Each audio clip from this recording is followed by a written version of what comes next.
Hello வணக்கம் நண்பர்களே. இன்னைக்கு 25 பேஸா வச்சு ஸ்கொயர்ஸ் கண்டுபிடிக்கிறது எப்படி அப்படின்னு நம்ம பார்க்க போறோம். இந்த 25 பேஸா வச்சு 50 வரைக்கும் நம்ம வந்து ஸ்கொயர்ஸ் கண்டுபிடிக்கலாம். நம்ம ஆல்ரெடி வந்து ஸ்கொயர்ஸோட டெக்னிக்ஸ் எல்லாமே போஸ்ட் பண்ணிட்டு இருக்கோம். அதுல தொடர்ந்து இன்னைக்கு இப்ப நமக்கு 26ஓட ஸ்கொயர் அப்படின்னு கேட்கறாங்கன்னு வச்சுக்கோங்களேன். இந்த 25 பேஸா வச்சு எப்படி பண்ணலாம் அப்படிங்கறத உங்களுக்கு சொல்லி தருவாங்க. 26க்கும் 25க்கும் கேப் எவ்வளவு இருக்குங்க? 1. சரி இருக்கட்டும். இந்த 1 வந்து 25ல இருந்து நம்ம மைனஸ் பண்ணிடுறோம். மைனஸ் பண்ணினோம்னா 24ன்னு வரும். 24ஓட ஸ்கொயர் என்ன அப்படிங்கிறது ஆல்ரெடி உங்களுக்கு தெரிஞ்சிருக்கும். 576. சரி, 26க்கும் 25க்கும் அந்த கேப் 1, அதை 100ஆல பெருக்கிக்குவோம். அப்படின்னா 100.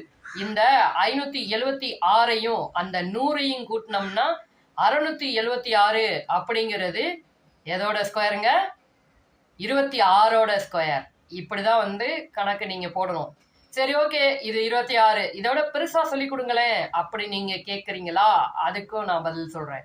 28 எடுத்துப்போம். இப்ப 28க்கும் 25க்கும் வித்தியாசம் 3. அந்த 3 100ஆல பெருக்கிட்டோம்னா 300 தனியா இருக்கட்டும். 25ல இருந்து 3 கழிக்கிறோம் அப்படின்னா 22. 22ஓட ஸ்கொயர் உங்களுக்கு தெரியும் தானே? சொல்லுங்க. 484. சூப்பருங்க. அந்த 484ஐயும் ஏற்கனவே வச்சிருக்க அந்த 300ஐயும் கூட்டினா 784. 28ஓட ஸ்கொயர். இதை நீங்க 50 வரைக்கும் பண்ணி பார்க்கலாம். பண்ணி பார்த்துட்டு ஏதாவது டவுட்ஸ் இருந்தா கமெண்ட்ல சொல்லுங்க. பிடிச்சிருந்தா சப்ஸ்கிரைப் பண்ணுங்க, லைக் பண்ணுங்க, மக்கள் எல்லாருக்கும் ஷேர் பண்ணுங்க. இன்னொரு வீடியோல பார்ப்பாங்க. பாய்.